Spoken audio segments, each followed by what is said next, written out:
Nous allons aujourd'hui parler de traitement thermique par système infrarouge électrique. Quelques mots concernant donc ce webinaire. La présentation va durer environ de 30 à 40 minutes et nous aurons deux sessions de questions. Ces questions se feront uniquement au travers du chat et bien entendu, je vous répondrai oralement. Il y aura une session environ à la moitié de la présentation et puis une deuxième session de questions à la fin. Ce webinaire est enregistré, donc vous recevrez l'enregistrement donc à l'issue de celui-ci. Vos micros sont inactifs pour éviter d'avoir des bruits qui pourraient être inopinés. Et si vous avez un problème avec votre connexion Internet, vous pouvez aussi vous connecter donc au travers de votre téléphone. L'agenda du jour, en fait, donc nous allons parler de généralités sur l'infrarouge.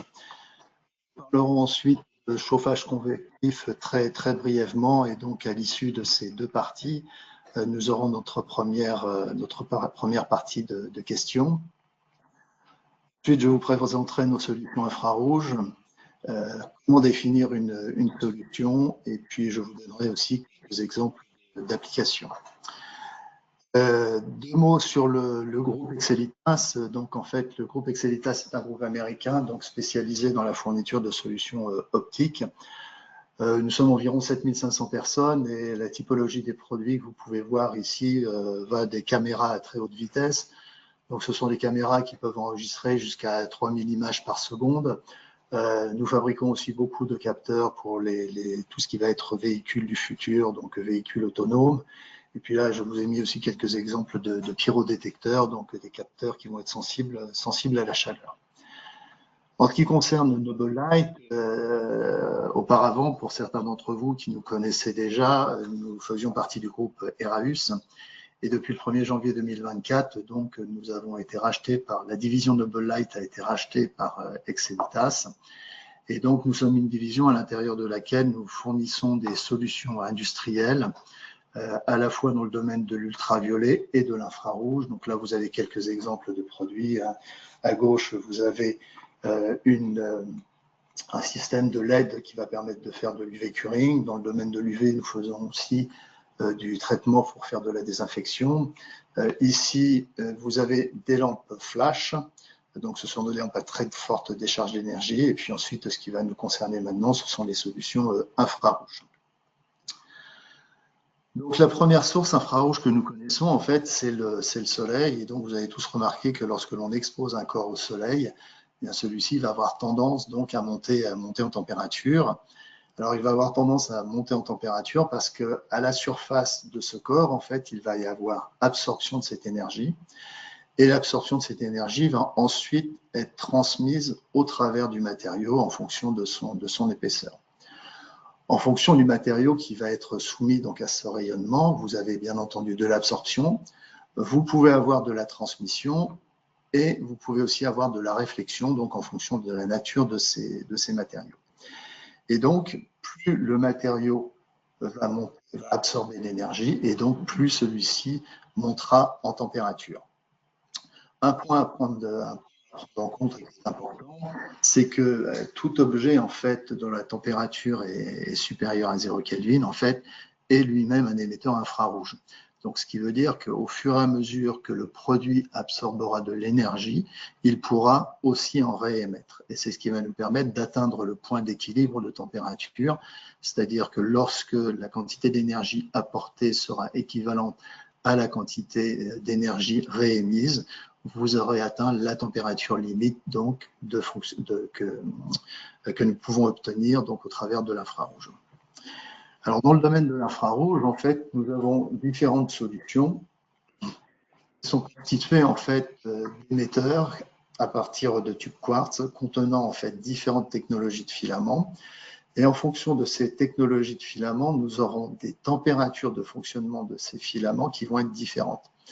Alors, je parle bien de température du filament et non pas température de l'objet. Je vous rappelle que l'objet montera en température en fonction de la quantité d'énergie qu'il absorbera.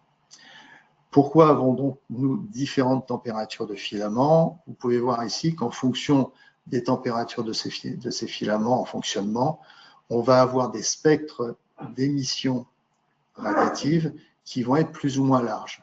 Lorsque vous êtes en onde moyenne, vous avez un spectre large. Lorsque vous êtes en onde courte, vous avez un spectre beaucoup plus étroit. Alors pourquoi avoir en fait ces différences dans les spectres? Chaque produit en fait va avoir son propre spectre d'absorption, et ici en rouge, vous avez le spectre d'absorption de l'eau sur lequel on va appliquer en fait à la fois un spectre onde moyenne et un spectre onde courte. La quantité d'énergie qui est représentée par chacun de ces spectres est identique. Donc si j'applique de l'onde courte pour évaporer mon eau, vous voyez que la quantité d'énergie qui va être récupérée correspond à la surface assurée. J'utilise de l'onde moyenne, c'est à la fois la surface assurée et maintenant la surface pleine qui est prise en compte. Donc, en termes d'efficacité, si je veux avoir une bonne efficacité de mon système pour évaporer de l'eau, j'aurai tout intérêt à utiliser de l'onde moyenne. D'une manière générale, les produits organiques absorbent plutôt dans le domaine de l'onde moyenne. Tout ce qui va être plutôt minéraux, métalliques, etc., plutôt dans le domaine de l'onde courte. Il faut se rappeler que l'apport d'énergie se fait à la surface du matériau. Donc, en fonction de la couleur aussi de ce matériau, on va avoir une influence sur l'absorption. Ici, vous avez 3 plaquettes, l'une est en noir, l'autre en rouge, l'autre en blanc, et elles vont être soumises toutes les 3 à une même quantité d'énergie apportée donc, par le système qui va être à l'intérieur du four ici. Et donc, vous voyez que la courbe de montée en température de la plaquette noire est beaucoup plus rapide que celle de la plaquette blanche. Donc, typiquement, en fait, tout produit qui va avoir une surface noire sera le produit qui présentera la meilleure absorption du rayonnement infrarouge. Donc ça, c'est aussi un élément qui peut éventuellement être pris en compte en fonction des matériaux que l'on aura à chauffer. Autre caractéristique à prendre en compte, c'est la pénétration du rayonnement à l'intérieur du matériau. Alors, lorsque l'on parle de pénétration, il faut se rappeler qu'il s'agit d'un apport d'énergie à la surface du produit, mais qu'il va y avoir une petite différence de pénétration qui va se situer dans le fait que lorsque vous êtes en onde moyenne, vous serez plutôt dans les premiers nanomètres pour l'excitation des molécules, alors que lorsque vous allez aller vers l'onde courte, vous irez beaucoup plus profondément et vous irez plutôt vers les microns. Et cette petite différence d'absorption fait que vous allez en fait déclencher un peu plus rapidement la réaction de propagation de l'énergie à la surface du produit lorsque vous êtes en onde courte par rapport à de l'onde moyenne. Ceci est un point important. Si par exemple on parle du traitement d'une peinture à base aqueuse, produit organique, donc on va plutôt avoir tendance à utiliser de l'onde moyenne. Il faudra faire attention par contre à ne pas avoir une quantité d'énergie apportée trop importante parce que vous allez risquer de pelliculer en fait la surface de votre produit, et ce pelliculage en fait va bloquer l'évaporation de l'eau. Donc ce sont des choses qui sont à prendre en compte en fait en fonction des caractéristiques de l'application. Autre critère que l'on a lorsque l'on utilise des émetteurs infrarouges, c'est ce qu'on va appeler les effets de bord. Alors, comment ces effets de bord vont-ils être pris en compte? Ici, j'ai un matériau à chauffer qui a une largeur de 600 mm et je vais utiliser un émetteur qui, lui aussi, a une longueur chauffante de 600 mm. Je vais considérer qu'en tout point de mon émetteur, les quantités d'énergie émises sont identiques et qu'elles se diffusent sous forme de cône. Lorsque mon émetteur, en fait, est plaqué sur mon produit, vous voyez que pratiquement en tout point, les quantités d'énergie que le produit verra, ces quantités d'énergie vont être identiques. Donc, la montée en température à la surface de mon produit devient rectangulaire. Au fur et à mesure que je vais m'éloigner, bien entendu, ces cônes vont à nouveau disperser de l'énergie vers l'extérieur. Et donc, au lieu d'avoir une température rectangulaire à la surface de mon produit, j'aurai une température qui aura plutôt une allure de forme de courbe de Gauss. De manière générale, on va travailler à des distances en fonction de l'application qui vont varier entre 15 et 125 mm pour plusieurs raisons. Bien entendu, la première, c'est la raison qui est les effets de bord. Et puis, la deuxième raison aussi, c'est qu'au fur et à mesure que l'on va s'éloigner de notre produit, on va perdre de plus en plus d'énergie dans l'air. Donc là, ici, vous avez un produit, une source qui va émettre une densité de puissance de 100 kW par mètre carré. Et lorsque votre produit se trouvera à 300 mm, celui-ci ne verra plus que environ 45 kW. Alors bien entendu, en fait, ceci va être fonction de l'environnement, donc des taux d'humidité, de la température d'air, etc. que vous avez.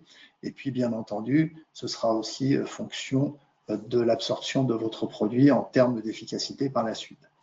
On parle assez fréquemment, donc, dans le domaine de l'infrarouge, de densité de puissance. C'est plus la puissance de chauffage, en fait, qui va être une puissance ramenée au mètre carré. Si, par exemple, j'ai 10 émetteurs qui font chacun 10 kW, que ces émetteurs ont chacun une longueur chauffante de 1000 mm et que je les mets sur une surface de 1 mètre par 1 mètre, j'aurai dans ces cas-là, donc 10 x 10, 100 kW par mètre carré. Plus la densité de puissance est importante, plus l'apport d'énergie à la surface du matériau sera rapide, plus le gradient de montée en température sera lui aussi rapide. La mise en évidence de ces effets de bord, on va la voir ici à l'aide de 3 petites tartelettes citron meringuées. Où ici vous avez des émetteurs qui ont une longueur chauffante de 500 mm et vous voyez que la tartelette du milieu est brunie à 360 degrés alors que celle de gauche et celle de droite ne le sont qu'à 180 degrés. Je tourne maintenant mes tartelettes de 90 degrés et vous voyez que maintenant les 3 tartelettes sont brunies à 360 degrés. Dans l'autre axe, donc on va aussi avoir des règles qui vont nous permettre d'obtenir une certaine homogénéité de la température à la surface de notre produit. Pourquoi dans notre cône, en fait, en règle générale, on a plus d'énergie sur le milieu du cône que nous n'en avons sur les bords. Donc la règle est de dire que la distance, en fait, entre l'axe de filament des émetteurs et la surface que nous avons à chauffer est de 1,5 fois l'anthrax de 2 émetteurs. Nous avons des outils de simulation qui vont nous permettre de faire soit ce que l'on va appeler du ray tracing. Donc là, le ray tracing, en fait, c'est simplement le rayonnement primaire, comment celui-ci va être réparti à la surface de notre produit.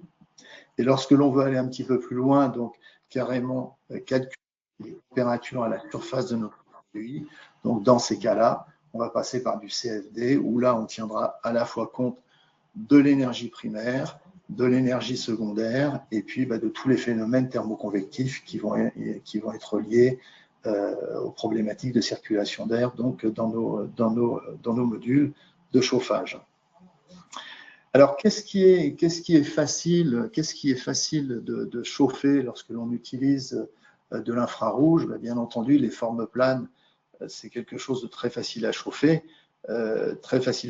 sous réserve que l'on chauffe bien le côté surface et non pas à partir de la tranche. Les formes complexes vont devenir beaucoup plus difficiles à chauffer. Vous verrez un petit peu plus tard que nous faisons des émetteurs de formes qui permettent de s'adapter dans certains cas de figure, donc à des formes complexes. Les couleurs mates, comme vous avez pu le voir auparavant, vont chauffer beaucoup plus facilement des couleurs blanchâtres, mais le pire, ça va être carrément des couleurs réfléchissantes, telles le gris-argent ou de l'aluminium pur. La plupart des matériaux l'aluminium est difficile à chauffer. Par contre, si je le recouvre d'une peinture noire, dans ces cas-là, la surface exposée ne sera plus l'aluminium lui-même, mais sera carrément la surface noirâtre. Et donc, je vais me retrouver dans le cas de figure que l'on a vu tout à l'heure, où j'aurai une très bonne absorption, en plus avec un matériau qui a une très bonne conductibilité thermique, donc qui montera très rapidement en température. Ce qui est facile aussi, c'est une épaisseur uniforme du matériau, alors que lorsque l'on va avoir des matériaux d'épaisseur variable, bien entendu, les quantités d'énergie apportées vont être différentes en fonction des variations d'épaisseur. Les couleurs uniformes, par contre, différence de couleur en surface, si par exemple vous avez à chauffer un foil plastique blanc sur lequel vous allez avoir des points qui sont noirs, bien entendu, pardon, excusez-moi.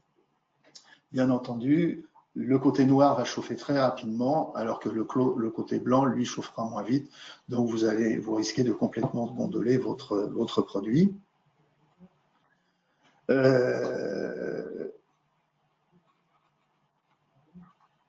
Les matériaux uniformes, donc on revient aussi aux différences entre des matériaux à voir des différents constituants à l'intérieur. Si par exemple j'ai un matériau qui est composé d'aluminium d'un côté et puis avec un noyau qui lui va être en acier, bien entendu, ces deux produits vont chauffer d'une manière différente parce que leur chaleur spécifique sera différente et leur masse sera aussi différente. Les films opaques, les films transparents. Alors, lorsque l'on a des films transparents, on a aussi des artifices qui vont nous permettre d'améliorer en fait le rendement de chauffe. On va pouvoir mettre ce que l'on appelle derrière des réflecteurs complémentaires qui vont absorber une partie de l'énergie et la réfléchir à nouveau. Puis, une particularité aussi de nos émetteurs, c'est que nous pouvons avoir des fonctionnements sous vide. Quelques mots maintenant donc, sur les aspects convectifs. Donc, le transfert de la chaleur par convection, comment va-t-on créer cette montée en température de l'air? Bien entendu, ça peut être soit des éléments chauffants qui vont être des résistances électriques, mais ça peut être aussi par brûlage de gaz. La solution brûlage de gaz parfois pose quelques problèmes parce que bien entendu, on va avoir des gaz brûlés et parfois ces gaz peuvent ne pas faire très bon ménage avec les produits que vous avez à traiter. L'énergie donc sera transférée par l'air et en fait, la température maximale que vous pourrez atteindre avec votre produit sera liée à la température maximale de l'air. Donc, automatiquement, on aura une auto-limitation de la température du produit à chauffer par la température de l'air. Une différence aussi, c'est que le rayonnement infrarouge donc, va directement venir chauffer la surface du matériau qui nous intéresse, alors que lorsque vous êtes en convectif, bien entendu, vous allez avoir de l'air qui va venir sur le dessus du produit, mais qui passera aussi sur les côtés et qui pourra aussi aller sur la face arrière. Bien entendu, un des critères d'échange de l'énergie entre l'air et puis le matériau et la vitesse à laquelle l'air va arriver sur votre matériau. Donc, quand vous êtes en face du matériau et que vous soufflez en face du matériau, bien entendu, vous aurez un transfert d'énergie qui sera beaucoup plus important à la surface de votre matériau que vous ne l'aurez sur les côtés et sur la face arrière, où là, vous aurez simplement un bouchon éventuellement qui peut se former et donc stagner en température. En termes de quantité d'énergie transférée, lorsque nous sommes en convectif, l'équivalent par rapport à de l'infrarouge, on considère qu'on peut aller jusqu'à environ 30-40 kW par mètre carré. Lorsque l'on est en infrarouge, en fonction de la typologie des émetteurs, si on est dans de l'onde longue, maximum 50 kW par mètre carré. En onde moyenne, nous avons des solutions électriques qui nous permettent d'aller jusqu'à 150 kW par mètre carré. Et puis en onde courte, on peut aller jusqu'à 1 MW par mètre carré. En règle générale, je dirais que la plupart des applications vont se situer avec des niveaux de densité de puissance qui se situeront entre 20 et 150 kW par mètre carré. Lorsque l'on parle de 1 MW par mètre carré, bon, vous avez quelques applications dans ce que l'on appelle Rapid Thermal Process pour les wafers, où là on a besoin de créer très rapidement des gradients de montée en température donc de ces wafers. Et puis on a aussi quelques applications dans le domaine du cold coating, où là on va avoir donc pareil de très grandes vitesses de défilement et on a besoin de sécher des vernis sur ces produits.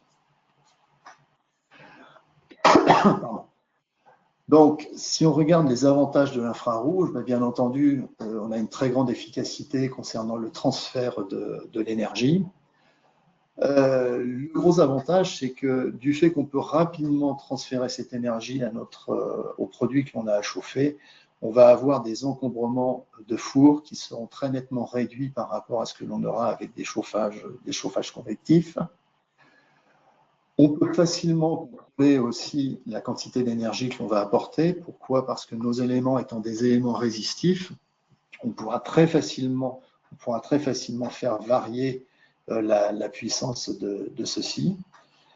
Puis, l'autre avantage aussi, c'est qu'on va travailler sans apport de poussière ni émission donc de gaz brûlé. Nous arrivons donc à la fin de la première partie en termes de questions. Alors, quelle est la différence entre la polymérisation par UV curing et par infrarouge? Donc là, on va sortir un peu du cadre infrarouge. En fait, bon, lorsque vous êtes en infrarouge, les produits que vous allez avoir à traiter vont polymériser par augmentation de la température. Et généralement, bon, les produits qui sont à traiter en infrarouge, à part les peintures poudre, mais sur la plupart des produits qui peuvent être des vernis, des encres, des choses comme celle-ci, vous allez avoir en fait des solvants. Ces solvants en fait peuvent être soit des COV, donc des composés organovolatiles, ou bien de l'eau. Et donc il va falloir évaporer en fait ces solvants pour pouvoir faire monter en fait les composants organiques de la matière que vous voulez solidifier. Lorsque l'on va être en UV curing, là nous serons dans une situation où nous n'aurons pas de solvant à évaporer, mais nous allons avoir des produits qui vont contenir des photoinitiateurs. Et ces photoinitiateurs, en fait, vont jouer le rôle de catalyseur lorsqu'ils seront excités par une longueur d'onde UV. Généralement, ça va être des longueurs d'onde qui vont se situer entre 365 et 405 nanomètres. Une autre question concerne donc la température maximale que l'on peut atteindre avec le chauffage infrarouge. Sur nos applications, en règle générale, les températures maximales sont de l'ordre de 800-850 degrés. On retrouvera des applications dans le domaine de la cuisson des émaux, par exemple, sur plaque d'acier.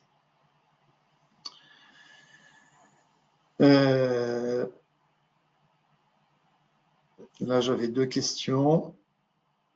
Donc, je suppose qu'on peut passer maintenant à la partie suivante. Donc, la partie suivante va concerner donc, maintenant nos produits. Donc, la base de nos produits, comme vous avez pu le voir au départ, est réalisée à l'aide de tubes quartz. Alors, ces tubes quartz, en fait, pourquoi du quartz? C'est le quartz qui est perméable en fait, au rayonnement infrarouge dans les longueurs d'onde qui nous intéressent. Pardon. Nous utiliserons soit des tubes simples, soit des tubes doubles. L'avantage du tube double, c'est que c'est un tube qui aura de la rigidité et pour certaines applications, on peut aller jusqu'à des tubes qui auront une longueur de pratiquement 6 mètres de long. Sur ces émetteurs, en fait, lorsque vous reprenez la section, on va faire un dépôt d'une pellicule d'or ici. Alors pourquoi de l'or? C'est parce que c'est l'or qui a le meilleur coefficient de réflexion au rayonnement infrarouge. Ici, vous avez donc les longueurs d'onde qui sont en nanomètres. Et ici, donc, vous avez la réflectivité. Vous avez pratiquement donc 100% de réflectivité avec de l'or.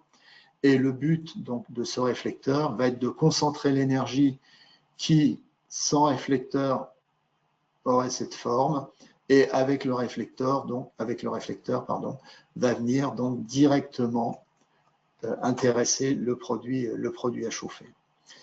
Alors pourquoi de l'or? C'est vraiment l'or qui a le meilleur coefficient de réflexion et c'est aussi lui que l'on sait fixer sur du quartz. En dessous, vous avez l'aluminium qui a un coefficient de réflexion qui n'est pas trop mauvais, mais par contre, on ne sait pas fixer directement l'aluminium sur le quartz, on va fixer de l'oxyde d'aluminium qui a un rendement très nettement inférieur à celui que l'on peut avoir avec l'or. L'inconvénient par contre de l'or, c'est que le tube quartz n'étant pas perméable à 100% au rayonnement infrarouge, il aura tendance aussi à monter en température. Et cette montée en température, si elle dépasse les 500 degrés, va entraîner une dégradation de la pellicule d'or. Donc c'est la raison pour laquelle on aura besoin en fait dans des applications de ventiler cette dorure de manière à ce qu'elle puisse conserver son efficacité en permanence. Lorsque l'on ne peut pas ventiler nos émetteurs, on a développé en fait un réflecteur particulier qui est une transformation de l'état cristallin en fait du quartz. Donc vous voyez, c'est cette pellicule qui va se trouver sur le dessus de l'émetteur. Et on va créer en fait des nanocavités à l'intérieur duquel le rayonnement va venir, le rayonnement infrarouge va venir se bloquer et donc être réfléchi. Alors vous voyez qu'avec de l'or, on a des rendements donc de l'ordre de 90%. Avec ce quartz reflective coating, nous sommes à 73%. Et lorsque l'on utilise de l'oxyde d'aluminium, on descend à 35%. À la base, nous sommes fabricants d'émetteurs infrarouges et on peut faire des émetteurs. Notre objectif est toujours d'essayer d'adapter au mieux notre solution à l'application de notre client. Donc, on peut faire des émetteurs avec des connectiques d'un côté, des deux côtés. On peut avoir des filaments complets, on peut avoir des morceaux de filaments. Tout va dépendre en fait donc du besoin lié à l'application. Les émetteurs, basiquement, donc on va les intégrer dans ce que l'on appelle un module infrarouge. Donc un module infrarouge, c'est une structure en acier inoxydable. Cette structure va être ventilée.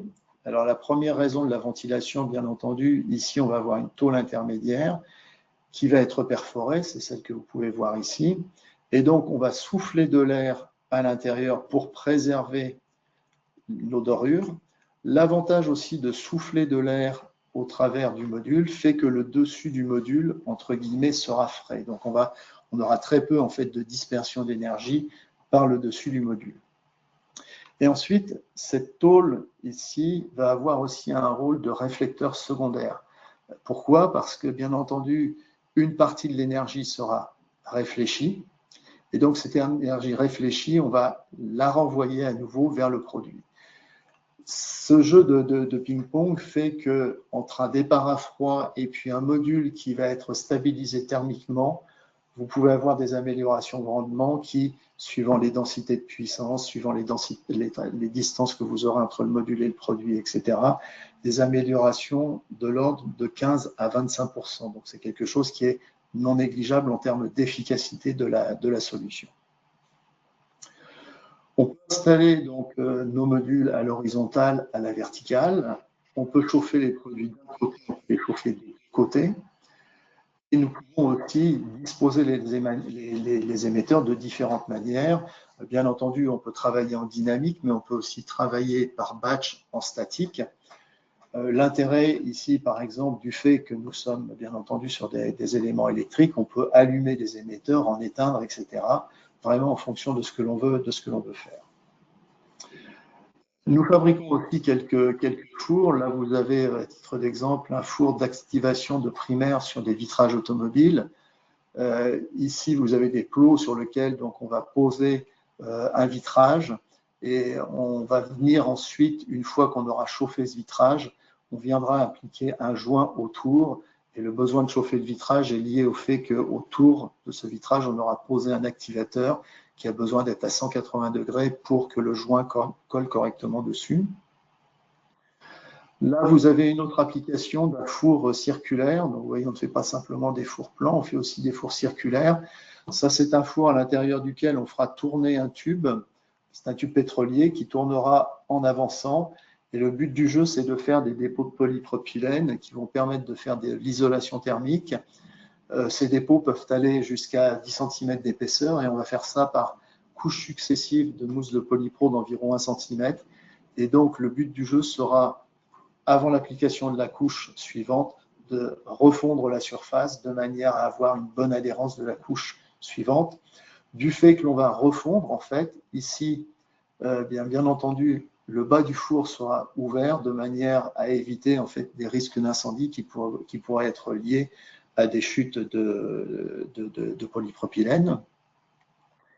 Si vous avez une autre application dans le domaine de l'automobile, vous pouvez voir ici des sièges. Vous avez des sièges en cuir ici, il y en a un ici, il y en a un ici. Le but du jeu, c'est que lorsque l'on va positionner l'armature, lorsque l'on va positionner en fait la housse en cuir sur l'armature du siège, celle-ci aura tendance à former des plis.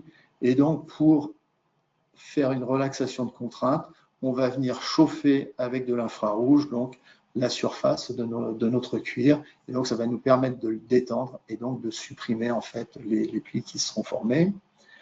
Alors, comme je vous l'ai dit, en fait, les émetteurs sont des éléments résistifs qu'on va pouvoir piloter de deux manières.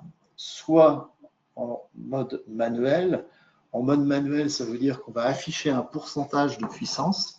Et lorsque l'on va afficher un pourcentage de puissance, la température obtenue sera une résultante de la quantité d'énergie que l'on va apporter. Deuxième possibilité, un fonctionnement en mode automatique. Dans ces cas-là, je ne vais plus afficher un pourcentage de puissance, je vais afficher une température à atteindre et je vais avoir un pyromètre qui va envoyer une information à un contrôleur de température qui intégrera une boucle PID et en fonction du besoin plus ou moins important de puissance, ce contrôleur de température enverra l'information au gradateur de puissance. Comme vous pouvez le voir ici, donc là vous avez les sièges qui sont ici, et vous voyez qu'on a différentes zones qui sont organisées, qu'on peut allumer, qu'on peut éteindre, etc. Sur cet ensemble, en fait, vous aviez un pilotage qui était réalisé par pyromètre, vous voyez, qui se trouve en fait sur le milieu de chaque siège. On peut aussi gérer les problèmes d'extraction d'humidité. Ça, c'est un système qu'on va particulièrement utiliser dans le domaine de l'imprimerie, par exemple, où là, on va avoir des très grandes vitesses avec des séchages d'encre base aqueuse.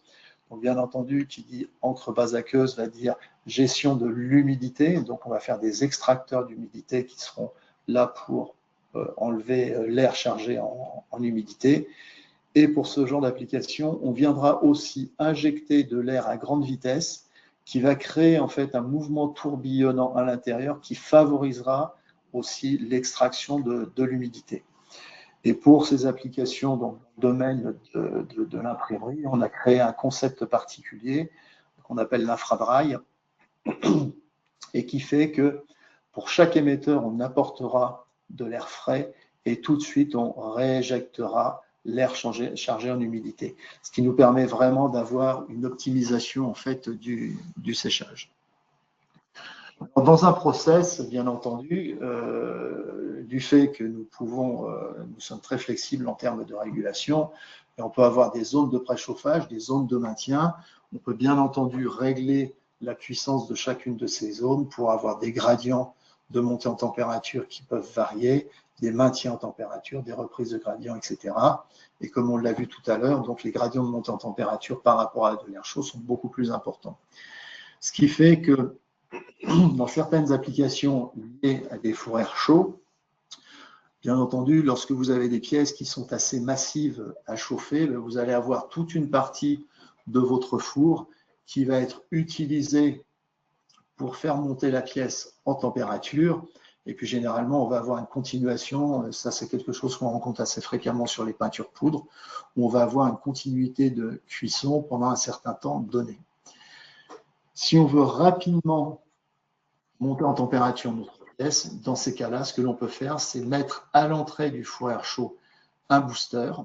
Et dans ces cas-là, la zone qui était auparavant utilisée pour monter la pièce en température va être utilisée pour maintenir la température, ce qui va nous permettre en fait d'accélérer la vitesse de la ligne et donc d'améliorer la productivité donc de la ligne. Nous sommes aussi fabricants d'émetteurs donc 2D ou 3D. Alors ces émetteurs en 2D, on peut les fabriquer à partir soit de tubes simples, soit de tubes doubles. Et bien entendu, lorsque l'on va avoir des éléments en 3D, là nous ne serons plus qu'avec des tubes simples. Pour réaliser ces tubes, en fait, nous allons avoir des souffleurs de verre et ils vont travailler donc avec des calibres en graphite qui vont leur permettre de suivre le parcours donc souhaité pour l'application. Exemple ici, vous avez la fabrication d'un toit de fourgon automobile. C'est une peau en plastique sur laquelle on va venir coller des structures de renfort. Ce collage se fait généralement avec des cols bicomposants et afin donc d'activer rapidement la colle en la montant en température. Pour l'axe longitudinal ici, vous voyez, on fait des émetteurs alors suivant 3 longueurs parce que le toit existant en 3 longueurs, donc on n'allumera que les émetteurs qui vont nous intéresser. Sur le dessus ici, je vais avoir des émetteurs en forme de banane. Et ici, pour le retour, vous voyez, j'ai des émetteurs en forme de guidon de vélo qui vont venir chauffer le retour qui est ici. Alors, la question qu'on pose souvent, c'est comment définir le besoin en puissance. Alors, basiquement, en fait, je parlais jusqu'à présent de quantité de chaleur à apporter. Cette quantité de chaleur, elle est liée à la masse, à la chaleur spécifique du produit, et puis à l'écart de température que l'on souhaite obtenir. Donc jusque-là, tout va bien parce que ce sont des éléments qu'on peut maîtriser assez facilement. Mais par contre, il y a un élément qui va être perturbateur chez nous, c'est ce que l'on va appeler le rendement d'absorption. Et ce rendement d'absorption, malheureusement, fait qu'on va avoir quelques surprises parce qu'en fonction de la couleur, comme on a pu le voir, ou les caractéristiques du matériau, etc., on a un peu de mal à le connaître. Donc, pour pouvoir définir en fait ce rendement d'absorption, nous avons déjà une base de données parce que Noble Light a plus de 50 ans d'expérience. Donc on a une base de données, mais je dirais que cette base de données permet fréquemment d'avoir un aperçu, mais s'il y a un résultat qualitatif recherché, il sera pratiquement obligatoire de passer par des centres, soit par notre centre d'essai application, ou soit par des essais sur process de fabrication. L'autre possibilité aussi va être de faire de la simulation CFD. La simulation, c'est quelque chose que l'on va vraiment utiliser sur des très gros projets où on va rechercher en fait vraiment des qualités d'homogénéité très importantes. La plupart du temps, donc, on passera par notre centre d'essai application qui se situe en Allemagne. Ici, vous allez avoir différentes technologies de four qui se trouvent dans cette zone.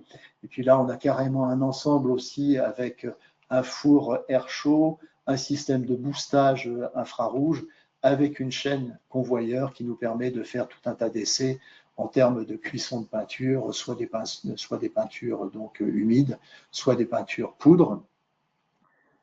Ces différents fours, on va les retrouver ici. Et on a aussi des fours à convoyeur, des fours sous vide. Je vous rappelle qu'on peut faire aussi des émetteurs pour fonctionnement sous vide, des modules haute puissance, des fours circulaires, et puis ici notre système de boostage avant entrer dans le four air chaud.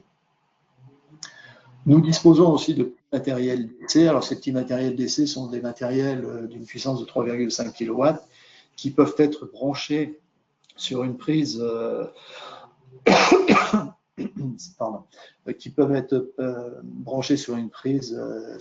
murale et donc permettre de faire des essais assez facilement en laboratoire.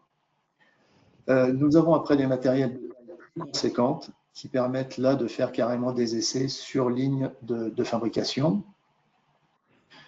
Quelques exemples d'applications complémentaires. Ici en haut à gauche, vous avez de la déshydratation en fait de tissu airbag. Un tissu airbag, en fait, c'est une trame de polyamide sur laquelle on va avoir la problématique de l'humidité, le polyamide étant amoureux de l'eau. Donc, avant de faire les inductions qui vont se faire de part et d'autre en fait de cette trame, on va devoir assécher le polyamide en le chauffant. Ici en dessous, vous avez de la gélification de peinture poudre.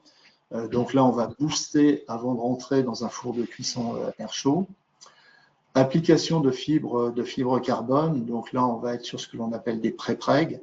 Donc ce sont des fibres basse température que l'on va simplement remettre en humeur de manière à les rendre pégueuses et pouvoir fibrer en fait un moule qui généralement ensuite va partir en cuisson autoclave.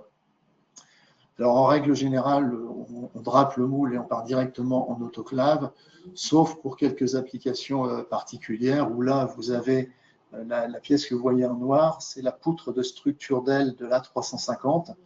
Et là, c'est une pièce sur laquelle on va être sûr et certain de ne pas avoir d'amorce de rupture.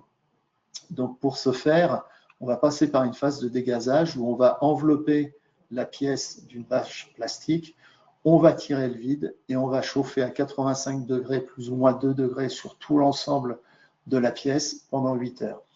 Ça, c'est typiquement le genre de projet qu'on a pu mener du fait que nous avons les outils CFD pour pouvoir justement respecter cette homogénéité de plus ou moins 2 degrés.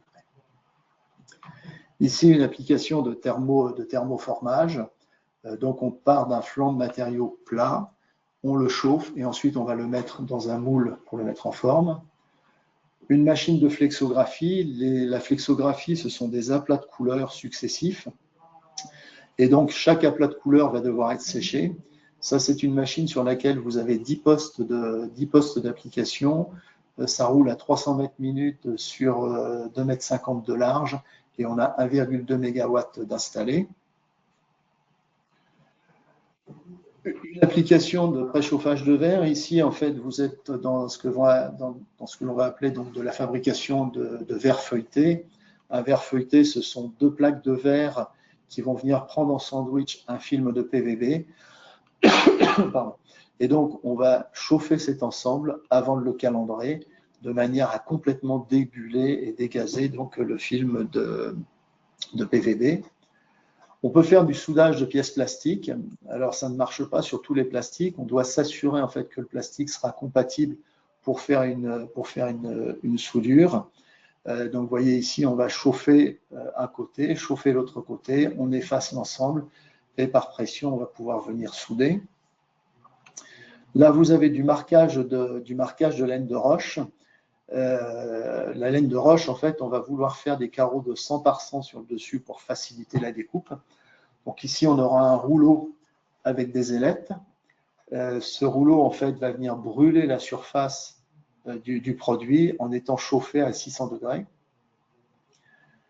Du gratinage de plats cuisinés, donc ça c'est une application je dirais, traditionnelle du monde de l'industrie agroalimentaire. Ici, vous allez avoir des canalisations hydrauliques de freinage qui vont passer, qui sont utilisées donc, pour passer sous les véhicules et on va devoir les protéger des gravillons. Donc on va mettre une gaine thermorétractable autour de ces gaines. Et vous voyez qu'ici, en fait, on a un champ radiatif qui est en forme d'aile de mouette parce qu'on a des gaines qui vont faire de l'ordre de 3,50 mètres. Donc, on va commencer par restreindre le milieu de la gaine pour chasser de chaque côté l'air. Et ici, là, le dernier point, c'est une station donc d'alimentation en air de centrale électrique, donc qui va alimenter des moteurs diesel.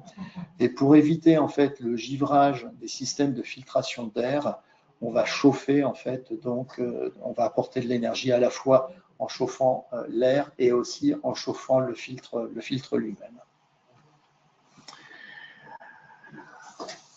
En résumé, donc, pour correctement définir notre produit, bien entendu, on va réaliser des essais, mais il faut aussi que la définition du besoin soit clairement établie. C'est quelque chose auquel il faut faire bien attention si on veut vraiment obtenir la bonne solution. Alors, je vous l'ai déjà dit, on peut avoir un encombrement qui est vraiment très, très réduit. Et aujourd'hui, bon, du fait du coût des mètres carrés, c'est quand même quelque chose qui peut être intéressant à prendre en compte. On a vu aussi que dans certains cas de figure, lorsque l'on a des fours chauds et qu'on veut augmenter notre productivité, bien entendu, on peut faire des combinaisons entre du chauffage infrarouge et de l'air chaud. Il faut aussi connaître les limites. Bien entendu, parfois il y a certaines applications pour lesquelles nous savons que nous ne serons pas capables en mesure de proposer une solution. Donc on essaie toujours, si vous voulez, d'être le plus honnête possible en disant oui, cela pourra fonctionner, ne pourra pas fonctionner, mais vraiment de proposer la meilleure des solutions. Et le dernier point, donc, c'est que nous sommes en électrique. Donc sur la France, bien entendu, cette solution électrique peut nous permettre de réduire notre empreinte de CO2 d'une manière significative, et donc de prendre en charge, en fait la norme, de respecter la norme ISO 50001. Voilà donc pour la présentation. Avez-vous des questions? Alors, je vois qu'il y a une question qui me dit « Peut-on concentrer l'énergie facilement ?» On entend peu parler de cette technique. Alors, concentrer l'énergie, je dirais que la problématique que nous avons, c'est que l'énergie, on a du mal en fait à tenir en laisse les photons. Alors, bien entendu, on peut avoir éventuellement des réflecteurs paraboliques qui vont être sur l'extérieur du produit, qui permettront plus ou moins de concentrer l'énergie. La problématique, lorsque l'on utilise ces réflecteurs externes à l'émetteur, est que généralement ce seront des réflecteurs en aluminium poli. La problématique, c'est que dans le temps, ils vont s'oxyder avec l'air, et ils s'oxyderont aussi d'autant plus vite que vous aurez des problématiques en fait d'évaporation de solvants ou d'humidité, etc. Donc derrière le mot de concentration d'énergie, si vous voulez, la concentration se fera quand même principalement par cet aspect de densité de puissance. Alors, on me demande s'il existe des LED infrarouges. Alors, oui, il y a des LED infrarouges, on en rencontre quelques-unes. La difficulté que l'on va avoir avec les LED infrarouges, c'est que vous avez vu au début qu'on a parlé de spectres. Et les spectres que l'on a donc avec nos éléments résistifs vont avoir des longueurs d'onde qui vont varier. Si je prends de l'onde courte, on va avoir une partie d'énergie relativement conséquente dans le visible, donc ça veut dire qu'on commencera aux alentours de 300 nanomètres environ, pour aller jusqu'à 3-4 nanomètres, et lorsque vous êtes en onde moyenne, vous allez aller pratiquement jusqu'à 6-7 microns par an. Le problème du LED, c'est que le LED est monochromatique. Donc, les LED infrarouges que l'on a vont générer du 850 nanomètres, environ 900 nanomètres. Donc, pour quelques applications bien particulières, notamment dans ce qui va être le chauffage des wafers, par exemple, cette solution peut être intéressante parce qu'elle va permettre d'avoir des gradients de montée en température qui seront un peu plus rapides que ce que l'on peut avoir avec des systèmes infrarouges traditionnels. Mais je dirais que malheureusement, aujourd'hui, du fait qu'on a ce côté monochromatique, l'utilisation des LED est quand même relativement limitée. Alors, le verre et l'alimentaire. Alors ça, oui, c'est une question qui revient assez fréquemment. Il faut savoir que, oui, nous utilisons du quartz, mais l'ensemble de nos émetteurs va être sous gaz neutre. Ce qui fait que lorsqu'il y a un bris d'émetteur, en fait, lorsqu'il y a un bris d'émetteur, en fait, on va avoir une rupture de la charge et on va utiliser dans l'armoire de contrôle des gradateurs de puissance qui vont permettre de surveiller le fonctionnement des émetteurs. Donc, si on a un défaut émetteur qui est annoncé, bien entendu, on aura à vérifier les émetteurs. Après, la casse en elle-même de l'émetteur, nos tubes quartz sont relativement résistants. Les extrémités de chacun de nos tubes sont en fait, entre guillemets, protégées, parce qu'on va avoir des plaques de fermeture qui en fait vont venir protéger ces points qui sont les points sensibles. Donc, le risque est véritablement très très faible. Le zéro absolu, tout le monde sait que le zéro absolu n'existe pas, mais le risque dans l'alimentaire est vraiment très faible. Quel risque y a-t-il à utiliser de l'infrarouge? Alors, les risques, en fait, ils vont être de deux ordres. Bien entendu, le risque lié à la montée en température, donc le risque de brûlure. Et puis le deuxième aspect aussi, c'est le risque lumineux, d'autant plus qu'on ira vers le domaine de l'onde courte. Alors, ce risque lumineux, bien entendu, il va être complètement lié à l'application. C'est-à-dire que en fonction du produit que vous allez avoir, par exemple, à traiter, si vous traitez un produit qui est très réfléchissant, bien entendu, il y aura du rayonnement qui va se faire par la source, mais aussi par la réflexion. Donc, généralement, en fait, si on veut vraiment maîtriser cet ensemble, bien entendu, on peut mettre des carters qui, là, vont complètement fermer, complètement résoudre la problématique, ou si on ne peut pas mettre de carters, dans ces cas-là, oui, il faut éventuellement faire une analyse, en fait, avec des mesures radiométriques.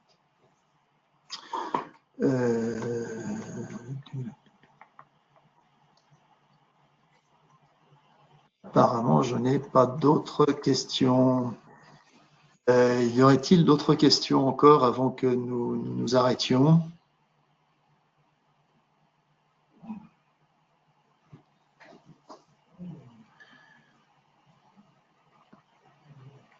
Marie-Louise, any question from your side? No question from my side. Ok. Je pense donc qu'on va pouvoir clôturer cette session. I would say if anybody has any further questions, then they can send it with an email and you would answer. Oh, we have another question. Yeah, sorry, we have another question. It is in the question section. Quelle est la température maximale? Différence, peut-on concentrer l'énergie? No, I think I answered to. Pardon. Non, je pense avoir répondu à toutes les questions. Which one do you see, Marie-Louise? Vous vendez plus d'émetteurs que d'installations complètes. This one I see. I don't see it. Not in the chat section, but in the question section. Ah, sorry. Alors, pour l'aéronautique, en fait, on ne vend aucun produit qui est embarqué sur un avion. Enfin, qui est embarquable sur avion, du fait, en fait, du manque de résistance au choc, de nos produits.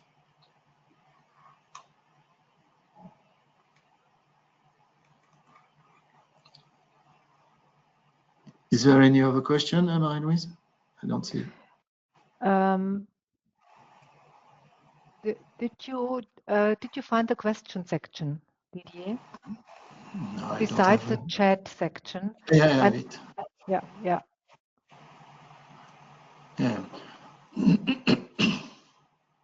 There were. Concernant donc la vente d'émetteurs et d'installations complètes, alors on ne fait jamais d'installation complète.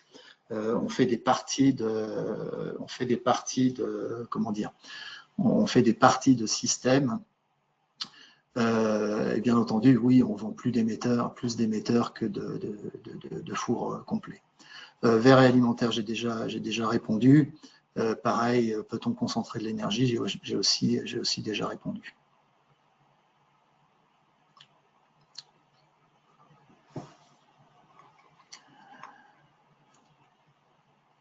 Donc, il ne me reste plus qu'à remercier chacun d'entre vous. Puis, n'hésitez pas donc à revenir revenir vers nous si vous avez des questions complémentaires. Bonne fin de journée à tout le monde et je vous dis à bientôt. Merci pour votre participation. Merci. Thank you very much.